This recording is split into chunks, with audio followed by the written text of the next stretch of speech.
ianya merupakan salah faham kepada buku yang ditulis oleh Hamka. Yang pertama, ada yang menyatakan bahawa Buya Hamka ini pernah berniat membunuh diri. Buya Hamka ini pernah berniat membunuh diri sewaktu dalam tahanan.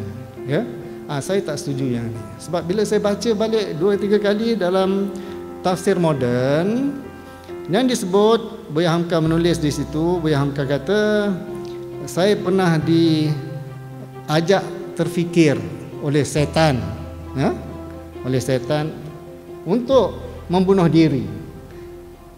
Dan selama hampir 1 jam saya menimbangkan lebih kurang fikiran ini, ya. Jadi tidak ada satu pun istilah di situ yang menyebutkan saya berniat membunuh diri. Jadi dia berniat mempertimbangkan tu ada, tapi dia berniat membunuh diri tidak ada. Bismillahirrahmanirrahim. Alhamdulillahirabbil alamin. Wassalatu wassalamu ala Sayyidina Muhammadin asyrafil mursalin wa ala alihi wa sahbihi ajma'in. Yang berbahagia Profesor Madya, Dr. Muhammad Azam, yang terhormat Pak Afif, rakan-rakan panel di atas, datuk-datuk, tuan-tuan, puan-puan sekalian, Assalamualaikum warahmatullahi wabarakatuh. Saya terkejut juga bila sampai hari ini sebab saya jangka yang hadir akan jauh kurang daripada ini. Ya, sebab hari ini hari penamaan calon. Jadi saya pun turut rasa teruja kerana kita di sini pun ada calon yang lebih hebat. Ya. Almarhum Buya Hamka, ya, yang saingannya sehingga kini amat sukar dicari ganti. Ya, patah tumbuh hilang berganti, tapi sehingga kini sangat sukar dicari ganti. Dan dalam bulan ini, bulan Syaban, 6 ke 7 hari bulan Syaban, saya tak berapa pasti, ya. Bulan Rasulullah SAW, bulan yang mulia di tempat yang amat baik ini, tempat majlis ilmu. Saya mengucapkan juga kepada penganjur kerana sudi memberi saya peluang untuk berkongsi pandangan. Dan mudah-mudahan dalam 15-20 minit akan datang ini kita sama-sama dapat manfaat sedikit daripada apa yang disampaikan. Tuan-tuan dan puan-puan,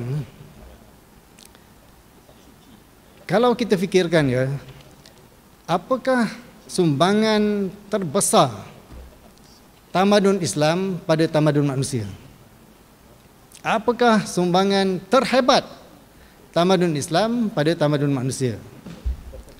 Adakah bangunan yang sangat besar? Adakah sistem ekonomi yang sangat mapan? Adakah buku yang, ya, tak habis-habis dicetak, dijual? Jadi apakah sebenarnya sumbangan terhebat, ya, tamadun Islam? Sumbangan terhebat tamadun Islam, saya nyatakan, tidak lain dan tidak bukan menghasilkan manusia yang bertamadun. Ya, sumbangan terhebat tamadun Islam ialah menghasilkan manusia yang bertamadun. Bukannya bangunan yang terhebat, bukannya semestinya buku yang terhebat, tapi diri manusia itu yang bertamadun. Dan saya fikir selama perjalanan hidup Buya Hamka, perspektif ini beliau sangat-sangat faham. Segala macam penulisan yang beliau tulis, lebih daripada 100, ada kata 104, ada kata 110 buku, ada lagi yang belum dicetak, katanya tapi belum dijumpa. Semua ini kaya dengan nilai-nilai ketamadunan manusia yang masih lagi dikaji sehingga kini. Kesarjanaan Buya Hamka ini memang kita tidak nafikan. Tahun 1959 diberikan Doktor Kehormat Al-Azhar. 44 tahun sebelum daripada ini, tahun 1974, ini 2018, 44 tahun yang lepas, oleh Universiti Kebangsaan Malaysia tempat saya berkhidmat. Ya. Jadi memang beliau ini sarjana yang diiktiraf bukan saja di Nusantara, bukan saja di Indonesia, di Malaysia, malahan di seluruh dunia. Termasuk di Amerika Syarikat, kerana diberikan Fulbright Scholar. Ya, beliau ke sana lebih kurang 4 bulan lamanya. Jadi ketokohan beliau ini memang diiktiraf oleh semua pihak. Bahkan Republik Indonesia pada tahun 2011, kalau saya tak silap ya Pak, 2011 diangkat Buya Hamka ini menjadi pahlawan nasional, ya. Sedangkan Pak Harto masih lagi belum diangkat sebagai pahlawan nasional. Jadi kita boleh lihat betapa hebatnya pemikiran ini. Dalam tamadun manusia ini, satu perkara yang Buya Hamka amat jelas. Kalau kita baca penulisan-penulisan beliau, sebab beliau ini sebagaimana anak Minang, saya bukan orang Minang, tapi saya pun banyak juga mengkaji tentang Minang. Saya pun baru balik daripada Maninjau lebih kurang 4-5 bulan yang lepas bersama isteri saya ya. Tinggal lihat keadaan di sana, ke Bukit Tinggi beberapa kali. Jadi antara perkara yang kaitan dengan orang Minang ini, isteri saya memang orang Minang. Mereka ini suka merantau, ya. Mereka suka merantau. Dan ini termasuk Buya Hamka. Dalam segala macam penulisannya yang jelas tentang tempat-tempat yang beliau lawati, tentang mereka yang beliau temui ini, satu mesej yang sering dibawa oleh Buya Hamka ini ialah betapa pentingnya perpaduan sesama Muslim. Ya. Jadi ujian itu, perpaduan itu satu ujian. Ya. Perpaduan itu satu ujian sebenarnya. Perpaduan itu lebih penting daripada kunut. Ya. Saya amat tertarik tadi yang Pak Hafiz ceritakan. Dalam solat itu masih lagi tolak ansur, tidak ada masalah. Sedangkan as-salatu imaduddin. Ya, bukan sahaja tentang doa kunut, banyak lagi perkara-perkara lain tolak ansur, tetapi tidak kepada perpaduan. Tidak ada tolak ansur dalam perpaduan.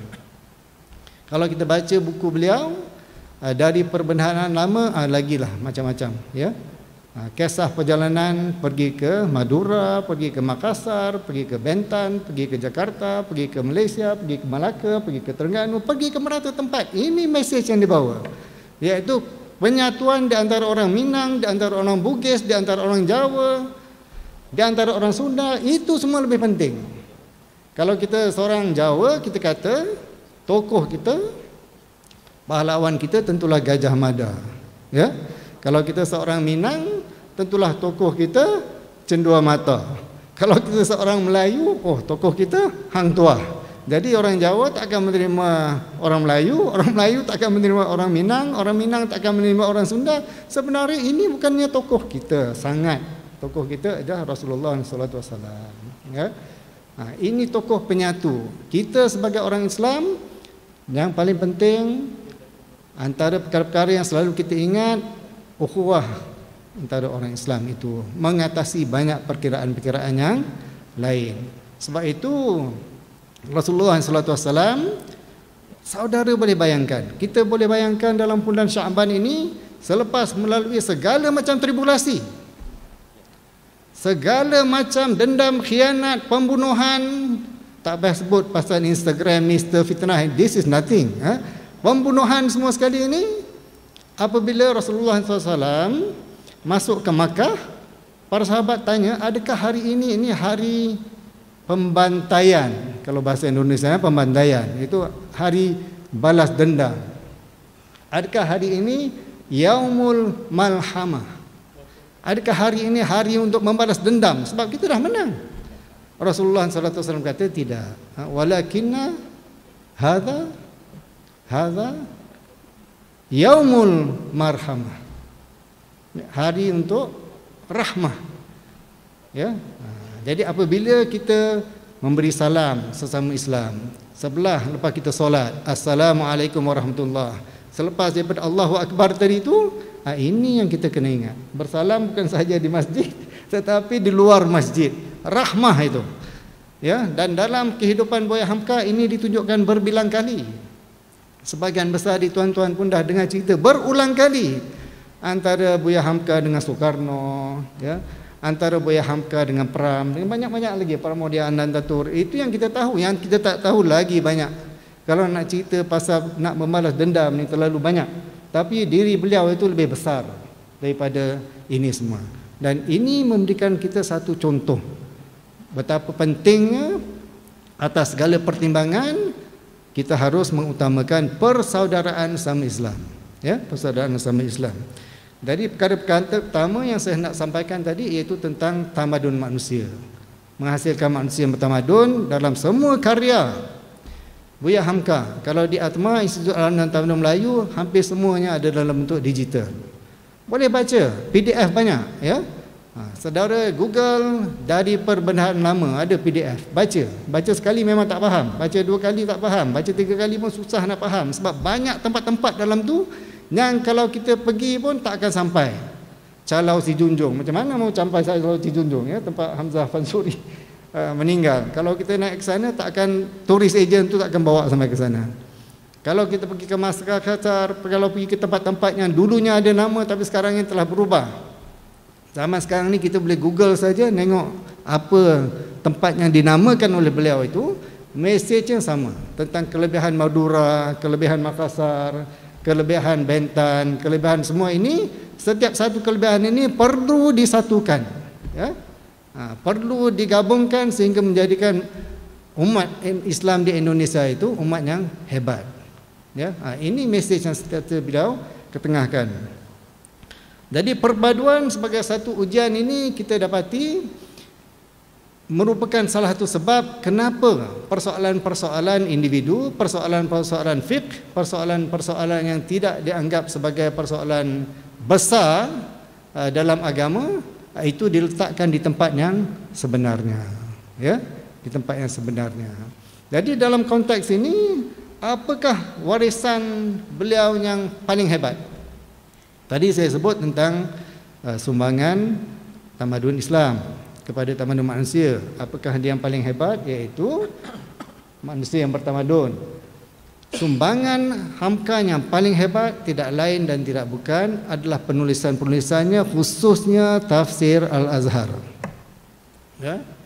Man ra'a minkum munkaran falyughayyirhu biyadihi.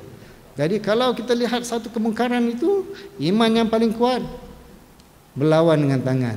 Berlawan dengan tangan memang mengangkat senjata, betul. Kalau terpaksa, kalau mempertahankan diri, kalau dizalimi dengan cara yang tidak ada lain. Tetapi menulis ini pun mengangkat tangan, ya, yang kadang-kala lebih hebat daripada mengangkat senjata. Bukan saja kadang-kala, semestinya. Sebab penulisan itu melanjutkan umur kita. Ini Buya Hamka menyebut seseorang ulama, seorang ilmuwan hidup 2 kali. Pertama hidupnya sehingga dia meninggal, keduanya buku-bukunya dibaca. Pada hari ini kita menyebut nama beliau, itu umur yang kedua, ya. Dalam suasana yang baik, kita mendoakan yang baik, dan penulisan-penulisan beliau ini menjadi bukti bahawa sepanjang hidup dia beliau seorang dai, mengutamakan dakwah, mengamalkan apa yang beliau tulis. Mengamalkan apa yang kita cakap ni susah juga. Mengamal yang beliau tulis tu pun sukar juga, ya. Bukan sekadar penulis ramai, tapi saya tanya kepada saudara-saudara, berapa ramai yang sanggup masuk hutan, ya, berlawan senjata dengan Belanda, ya. Yang betul-betul berlawan senjata, bukan sahaja menulis. Itu termasuk lagi yang dipenjarakan oleh Soekarno 2 tahun lebih. Yang kita tahu beliau menghabiskan tafsir Quran 28 juzuk. Yang 2 juzuk lebih awal tu pun mengambil masa kesemuanya lebih kurang 15 tahun. Ada 6 tafsir dalam alam Melayu ini yang sempurna. Ada 6. Salah satunya tafsir Al-Azhar yang paling kontemporari lah, ya. Ada lagi yang lain lebih kurang 5-6 tapi tak keseluruhannya, tak keseluruhan Al-Quran. Yang paling hampir pada zaman kita ini oleh tafsir Al-Azhar. Saya pernah pergi ke satu majlis, ada orang Islam daripada tempat lain, mereka mengatakan sayang sekali sebab in the Malay world, dalam alam Melayu ini tidak ada pemikir, katanya. Ini silap kita jugalah, sebab kita asyik-asyik kita sebut nama pemikir-pemikir di luar alam Melayu, di luar Nusantara, ya. Balik-balik orang ini, balik-balik orang itu, balik-balik daripada Mesir. Sedangkan kita tidak kurang pemikir-pemikir yang hebat. Kalau di Malaysia ini, kalau di tanah Malaysia, ya, Zakbar. Tapi Zakbar pemikiran dia hanya banyak ketara di Malaysia. Sedangkan Buya Hamka di Indonesia, di Malaysia, di merata tempat. Dan Zakbar tidak menulis Al-Azhar, tafsir Al-Azhar, ya. Jadi memang masanya untuk kita merasa bangga dan mempelajari lebih dalam tentang apa yang beliau tulis. Tafsir Al-Azhar walaupun syarat dengan pandangan daripada Muhammad Ibn Abduh, tafsir Ar-Manar, tapi diberikan nuansa penafsiran ya, yang baru yang berkaitan dengan alam Melayu yang wajar kita halusi. Dalam kita menyebut tentang Hamka ini, sebagaimana ilmuwan-ilmuwan lain, ada juga sedikit perkara yang menarik, tapi saya kira saya mesti sebut di sini sebab saya rasa ianya salah faham pada pembacaan Hamka. Ianya merupakan salah faham kepada buku yang ditulis oleh Hamka. Yang pertama, ada yang menyatakan bahawa Buya Hamka ini pernah berniat membunuh diri. Buya Hamka ini pernah berniat membunuh diri sewaktu dalam tahanan, ya. Saya tak setuju yang ini. Sebab bila saya baca balik 2-3 kali dalam tafsir moden yang disebut, Buya Hamka menulis di situ, Buya Hamka kata, saya pernah diajak terfikir oleh setan, ya? Oleh setan untuk membunuh diri. Dan selama hampir 1 jam saya menimbangkan lebih kurang fikiran ini, ya. Jadi tidak ada satu pun istilah di situ yang menyebutkan saya berniat membunuh diri. Jadi dia berniat mempertimbangkan tu ada, tapi dia berniat membunuh diri tidak ada. Ya, dia berniat membunuh diri tidak ada. Itu biasa. Kita terfikir tentang ini, terfikir tentang itu, terfikir tentang durian, terfikir tentang segala macam kita terfikir. Tapi bukan semua yang kita terfikir kita berniat. Walaupun semua yang kita berniat kita terfikir. Dia tidaklah sampai peringkat saya berniat membunuh diri, tidak. Saya berniat untuk berfikir sebab dah tak ada apa-apa kan kita di situ, ramai banyak idea-idea pelik ini. Jadi saya berniat untuk berfikir. Tentulah dia tidak akan membunuh diri, ya. Jadi tidak betul yang dia berniat membunuh diri. Kerana itu apabila kita mengulas sesuatu buku, kita gunakan istilah yang penulis itu gunakan sebaik-baiknya. Istilah-istilah penting lah. Jangan kita meletakkan istilah kita. Sebab antara niat dengan terfikir ni dua benda yang berbeza. Niat ni mempunyai istilah keagamaan. Niat ini mempunyai tekad. Kalau kita berniat, kita mesti berusaha. Tapi apa yang berlaku, dia menimbangkan. Itu bukannya berniat, ya. Saya berniat, kita boleh berniat hanya satu masa pada satu tempat, berniat mempertimbangkan. Itu yang dia berlaku. Dia bukannya walaupun ada dalam simpanan pisau jilat. Kalau saudara baca buku tasawuf moden, tapi tak adalah dia ambil pisau jilet itu menghina, itu baru berniat membunuh. Ya, itu tidak berlaku. Dan tentunya dia tidak akan membunuh diri. Ya, jadi kena hati-hati bila kita mengulas, terutamanya ulama-ulama, terutamanya penulis-penulis Islam, sebab kita bertanggungjawab. Nanti kita akan bertemu dia lagi, ya, di Maliki Yaumiddin. Itu kena hati-hati betul. Jangan tersilap memberikan makna yang dia pun tidak sebut. Dia maknanya yang berbeza. Satu lagi perkara yang saya fikir saya perlu sampaikan, ada yang menyatakan bahawa pada zaman Buya Hamka ini, dia tidak hidup dalam zaman kita, ya, dalam generasi Z. Maknanya kita nak tahu apa pun boleh Google immediately. Waktu itu kita boleh sampai. Jadi pemahaman dia tentang percaturan politik ini tak secanggih zaman sekarang lah, ya. Macam umpamanya bangun pagi tadi saya boleh tengok Yahoo Indonesia, Yahoo US, Yahoo UK, sama. Kalau ada berita pasal US, saya takkan dengar daripada TV3, saya buka Yahoo US, keluar semua, ya. Masa itu kalau ada berita kat Indonesia tentang first travel, saya takkan baca daripada News Time. Saya terus buat Yahoo Indonesia, keluar tentang first travel, penipuan untuk jemaah haji semua sekali. Jadi dalam waktu Hamka, kemudahan ini tidak ada. Kerana itu kadang-kadang keputusan yang beliau ambil ni agak menarik juga. Misalnya beliau menyokong kedatangan Jepun, ya, ataupun dalam buku dari Perbendaharaan Lama seolah-olah beliau lebih menyokong keluarga Saud daripada kerajaan Osmaniyah, seolah-olah. Jadi ini kita kena faham, kita kena lihat dalam konteks zaman itu, ya, dalam zaman itu. Jadi saya fikir satu perkara lagi yang elok kita baca berulang kali baru kita dapat faham Buya Hamka ni seorang pemikir betul, seorang ahli falsafah betul, seorang sastrawan pun betul, seorang sarjana pun betul, sarjana ahli agama, ya. Jadi satu surah dalam tafsir Al-Zahar tu yang saya rasa kita boleh dapat banyak iktibar daripada tafsir surah Al-Fatihah. Panjang sebab waktu tu beliau tengah bersemangat, ya, tulis, dan yalah, ini yang dibaca 17 kali sekurang-kurangnya setiap hari. Pada bahagian kesimpulan itu kalau kita baca berulang kali, tiap hari cuba kita baca selama 40 hari ke 50 hari, dia akan kata kalau kita sampai benar-benar faham iyyaka na'budu wa iyyaka nasta'in, itulah hakikat hidup katanya, ya. Itulah falsafah hidup. Istilah yang beliau gunakan falsafah hidup. Sebab Islam ini bukan satu falsafah. Islam ni bukan satu mata pelajaran. Ianya lebih daripada satu gaya hidup, satu kepercayaan, ya. Kita tak boleh bercakap kita tahu Islam, nanti tiba-tiba kita tak mengamalkan Islam. Islam bukan macam itu. Islam ini satu yang kita kena hayati, yang kita hidup, ya. Jadi dalam buku dari Perbandingan Lama jelas tentang itu. Beliau sekali-sekali tidak akan kompromi menyembah manusia lain, ya. Ada perbincangan yang luas lah tentang dari aspek tasawuf, dari aspek macam-macam, bagaimana masalah penyembahan ini berlaku, sistem feudal macam-macam. Itu saya bukan ini tempat yang terbaik lah untuk bincangkan perkara itu, kerana buku itu ada online, ada dalam talian, ya, PDF dari Perbendaharaan Lama. Tuan-tuan boleh akses buku tu, boleh dapat lebih kurang 140 halaman saja dari Perbendaharaan Lama. Itu is a very good book, sebab dia tulis tu waktu umur dia dah tua. Buku ni pun satu hal juga, macam buku Tenggelamnya Kapal Van der Wijk Sabaria, ya, ataupun Di Bawah Lindungan Kaabah.